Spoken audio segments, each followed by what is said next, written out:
E aí pessoal, tudo bem? Aqui é o Léo e esse é o Programação Simples.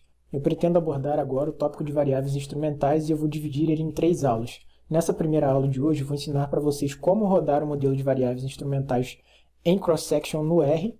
Depois eu vou ensinar também no R como que a gente faz para rodar o modelo de variáveis instrumentais, só que em painel. E por último, eu pretendo fazer uma aula teórica mostrando como que a gente aborda esse problema da endogeneidade e como que as variáveis instrumentais vão resolver ele. Então, se você gosta desse tipo de conteúdo, não se esqueça de se inscrever no canal e curtir o vídeo. Vamos embora para a aula?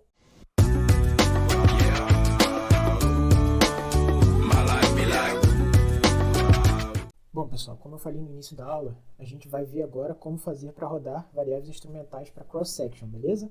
Então, só para dar uma pincelada aqui no que a gente vai ver na aula teórica, as variáveis instrumentais servem para resolver um problema de endogeneidade.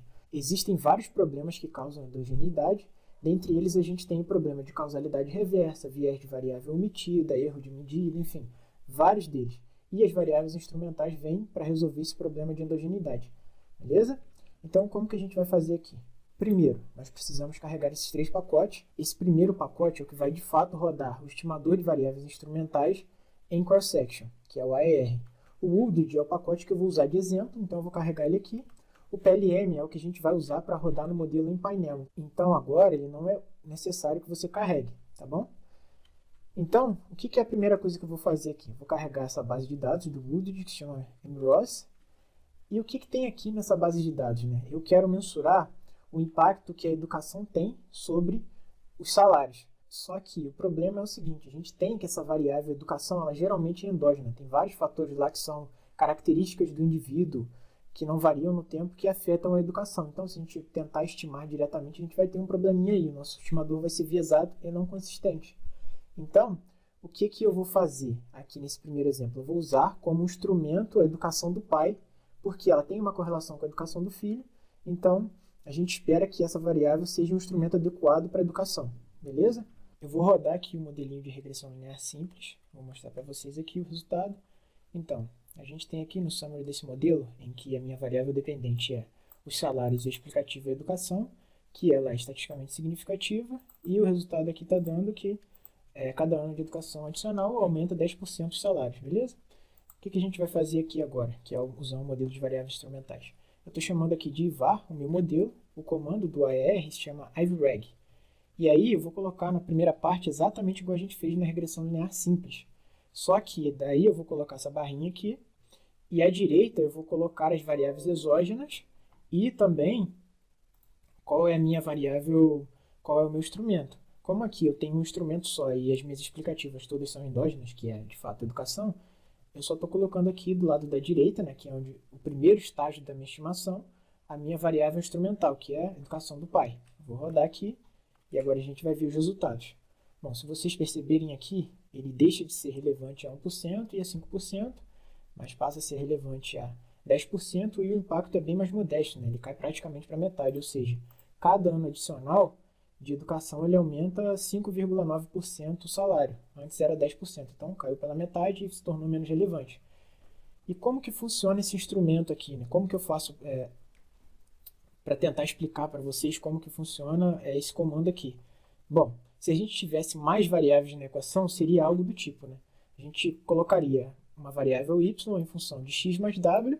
Se w for uma variável exógena, mas não o nosso instrumento, ele vai entrar no primeiro estágio da equação. Se você não sabe o que é o primeiro estágio, né, a gente está usando aqui o mínimos quadrados de 2 estágios. Então, no primeiro estágio, a gente estima a nossa variável endógena e depois a gente usa essa variável para substituir na segunda equação, que é essa equação que a gente quer aqui. Se você não entendeu isso, eu vou explicar melhor na minha aula teórica, beleza? Então, como que a gente faz aqui? O que eu estou dizendo aqui? Que x é a minha variável endógena, w é a minha variável exógena, mas não o instrumento para x. E aí, no primeiro estágio, eu estou rodando x em função de w mais z. Beleza? Agora a gente vai fazer aqui um ivreg com 2 instrumentos e variáveis exógenas para vocês entenderem como que fica para fazer isso de uma forma mais complexa. Então, estou chamando aqui o meu modelo de ivar2 e aqui eu estou rodando novamente aquele mesmo comando, ivreg.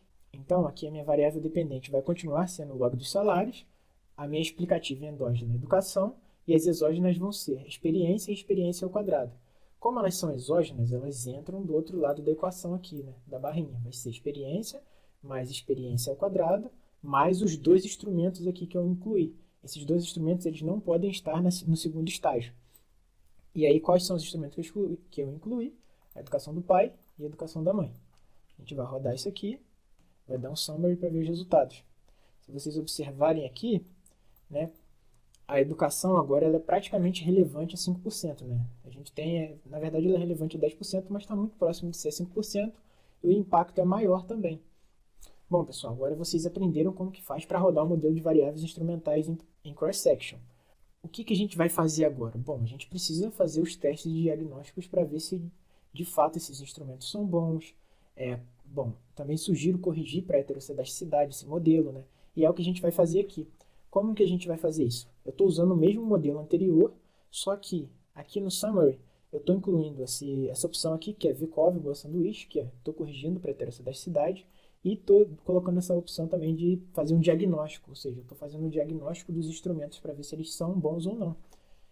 Então eu vou rodar isso aqui e vocês vão ver que em relação à equação anterior aqui, eu tenho mais essas partes aqui, ó, que são os testes de diagnóstico e também os erros padrões e, consequentemente, a estatística T e o p-valor são diferentes porque a gente corrigiu para a heterossedasticidade.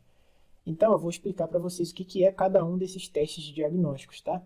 O primeiro teste é para saber se você tem ou não instrumentos fracos. Isso eu vou explicar melhor na nossa aula teórica. Mas o que é? Consiste ele basicamente? É um teste F para a relevância global dos instrumentos no primeiro estágio. Então, eu vou ver a relevância dessa equação aqui, ó, da nossa variável educação em função dessas daqui. Beleza? O meu H0 é que os instrumentos eles são fracos. Se eu rejeito esse H0, então os nossos instrumentos são fortes. Que é o que está acontecendo aqui. Eu estou rejeitando H0, os nossos instrumentos são fortes. O segundo teste, de Wühl-Hausmann, ele testa a consistência do OLS. Né? Qual é o H0? É que os estimadores são consistentes e não tem problema de endogeneidade, ou seja, o OLS ela é adequada nesse caso para esse modelo. O que está acontecendo aqui, se a gente interpretar o nosso resultado de Wühl-Hausmann? Eu não estou rejeitando o H0, então isso quer dizer que o OLS também é consistente. Significa que a gente não precisaria necessariamente rodar um estimador de variáveis instrumentais. O estimador do mínimos quadrados ordinários já é o suficiente para esse caso aí. Agora o último teste é o de Sargan, é para ver se tem um overfit dos instrumentos. Você só vai usar ele se você tem mais instrumentos do que regressores endógenos. Nesse caso aqui, eu tenho um regressor endógeno, que eu supus que é educação, e tenho 2 instrumentos. Então a ideia é para ver se tem um overfit desses instrumentos aí. O que significa quando você rejeita esse teste? Significa que pelo menos um instrumento é inválido ou, na maioria das vezes, todos eles são inválidos. Aqui, a gente não está rejeitando, então significa que os nossos instrumentos são válidos. Se você gostou desse vídeo, não se esqueça de se inscrever no canal e curtir. E se tiver alguma dúvida, deixa aqui nos comentários também, beleza? Até a próxima.